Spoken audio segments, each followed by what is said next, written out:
내가 너희에게 할 말이 아직도 많지만 너희가 지금은 그것을 감당하지 못한다.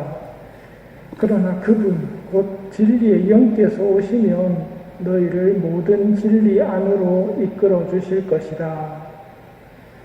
감당하지 못한다는 말이 무슨 의미일까요? 그 예를 내일 복음에서 볼 수 있습니다. 조금 있으면 너희는 나를 더 이상 보지 못할 것이다. 그러나 다시 조금 더 있으면 나를 보게 될 것이다. 또 내가 아버지께 가기 때문이다 하고 말씀하시는데 그게 무슨 뜻일까? 이것이 제자들이 감당하지 못할 때의 반응입니다. 무슨 뜻일까? 모른다면 해결책을 알아야 합니다. 모르는 것은 어떻게 해결할 수 있을까요? 진리의 영께서 오시면 모든 진리 안으로 이끌어 주실 것이다. 그러니 성령님께 간청하여 깨달아야 합니다. 우리가 잘못 알기 쉬운 것은 모르는 것을 배워서 알게 되는 지식으로는 신앙생활이 불완전합니다. 아는 것을 실천하는 신앙이 참 신앙입니다. 참 신앙의 기초에 대해 잠언은 말합니다. 야훼를 두려워하여 섬기는 것이 지식의 근본이다. 어리석은 자는 교육을 받아 지혜로워지는 것을 멸시한다. 주님을 두려워하여 섬기는 것이 지식의 근본이다. 참 신앙에 대해서 요한복음은 말합니다. 영원한 생명이란 홀로 참 하느님이신 아버지를 알고 아버지께서 보내신 예수 그리스도를 아는 것입니다. 아버지를 알고 예수님을 아는 것이 영원한 생명이란 말입니다. 아버지도 모르고 예수님도 모르면 그에게는 영원한 생명이 없는 겁니다. 아버지를 알고 예수님을 아는 사람이 영원한 생명을 누리는 사람이거든요. 요한 1서도 말합니다. 우리가 보고 들은 것을 여러분에게도 선포합니다. 여러분도 우리와 친교를 나누게 하려는 것입니다. 우리의 친교는 아버지와 또 그 아드님이신 예수 그리스도와 나누는 것입니다. 우리의 기쁨이 충만해지도록 이 글을 씁니다. 이것이 참 신앙인입니다. 참 신앙은 머리로 하는 것이 아니고 아버지를 알고 예수님을 알고 아버지와 친교를 나누고 예수님과 친교를 나누는 것이 참 신앙인이고 참 신앙을 할 때 비로소 참된 기쁨을 맛보게 됩니다. 그런데 머리로 하는 신앙과 친교를 나누는 신앙은 말로는 구분이 안 됩니다. 다만 행동을 보면 차이가 나지요. 성당 다닌 지 오래되었어도 하느님과의 친교가 없는 사람은 하느님을 닮아가지를 않습니다. 그저 듣고 보고 하는 게 많아가지고 아는 거는 늘어나지만 친교로 이어지지 않습니다. 오늘 바오로는 그리스에서 복음을 전합니다. 그리스 사람들도 지혜를 추구한다고 하지만 신들의 영역에 대해서는 감당하지 못합니다. 감당하지 못한다는 것이 드러나는 것이 알지 못하는 신에게라고 새겨진 제단도 있는 것을 보면 신들의 세계에 대해서 감당을 못하고 있다는 말입니다. 이들은 신들과의 친교가 아니라 자기들이 상상으로 만드는 신적인 존재, 인간과 비슷한데 인간의 초능력이 더해져 있는 신, 그래서 이런 신 저런 신 막 만들어서 섬기면서 뭘 요구합니까? 내 뜻대로 해달라고. 재앙을 일으키지 말아달라고.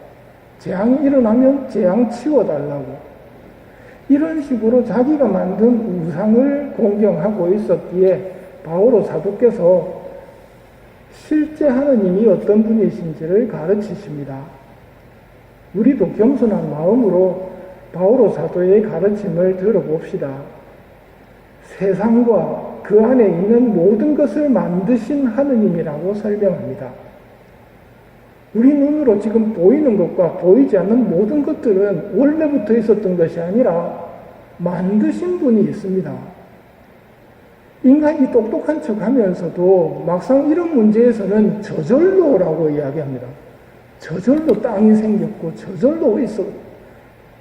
어떻게 그런 부분에 있어서는 이렇게 말도 안 되는 설명을 받아들이는지 하느님이 만드셨다고 설명을 합니다. 그러면 그분이 뭐가 됩니까?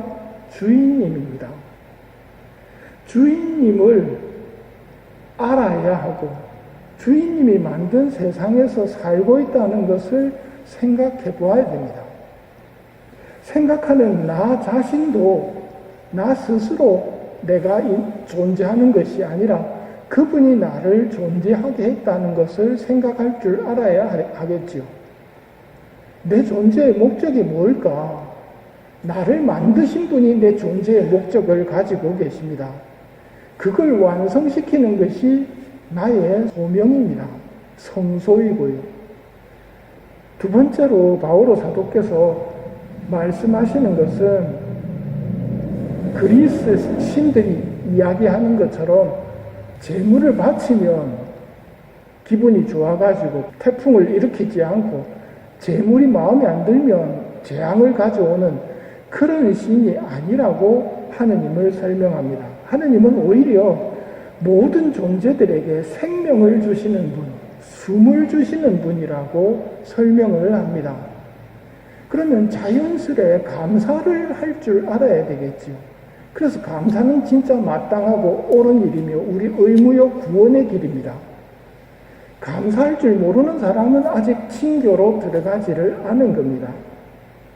또 바오로 사도는 절기를 보라고 이야기를 합니다.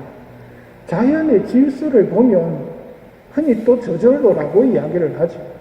저절로가 아니고 하느님께서 그런 절기를 보면서 우리로 하여금 생각해 한다고 말합니다. 뭘 생각해 합니까? 분명히 만든 분이 있다. 그분이 어떤 분일까? 하느님을 찾도록 하셨다는 말입니다. 그리고 우리는 그분 안에서 살고 움직이며 존재합니다. 라고 이야기하는데 공동번역에 따르면 우리는 하느님 안에서 숨쉬고 움직이며 살아갑니다. 이걸 곰곰이 좀 생각해 보셔야 됩니다. 우리는 하느님 안에서 숨쉬고 움직이며 살아갑니다. 언제까지 살아갑니까? 그분이 됐다 할 때까지 그분 안에서 숨쉬고 움직이며 살아갑니다. 그분이 지금 나한테 원하시는 게 뭘까요? 우리가 영원한 생명을 누리기를 원하십니다. 영원한 생명은 어떻게 하면 누립니까?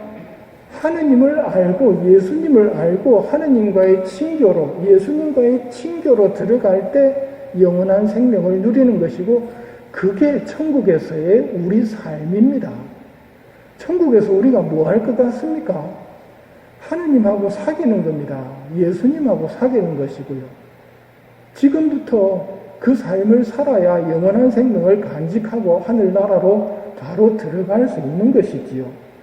그러니 내 신앙을 한번 되돌아보십시오. 내가 지식을 쌓아가는 신앙인지 예수님과의 친교가 이루어지고 있는 신앙인지 하느님과의 친교가 이루어지고 있는 신앙인지 요한 일서도 우리를 친교회로 초대를 합니다. 예수님께서도 영원한 생명은 아버지를 알고 예수님을 아는 거라고 성인들은 말하죠. 하느님을 알면 사랑할 수밖에 없다고 말합니다. 몰라서 사랑하지 않는 거거든요. 그럼 어떻게 하면 되겠습니까? 난 모르는데 성경을 읽으면서 거기에 좀 머물러 보십시오. 다음으로는 지금 감당할 수 없는 부분들에 대해서 예수님이 힌트를 주셨지요. 감당할 수 없다고 말씀하시면서 어떻게 하면 해결됩니까? 그게 진리의 성령이 오시면 해결이 된단 말입니다. 그러니 진리의 성령님께 도움을 청하셔야 됩니다. 성령 강림을 준비하면서 하느님을 알고 싶습니다. 예수님을 알고 싶습니다. 그래서 예수님을 사랑하고 하느님을 사랑하고 싶습니다.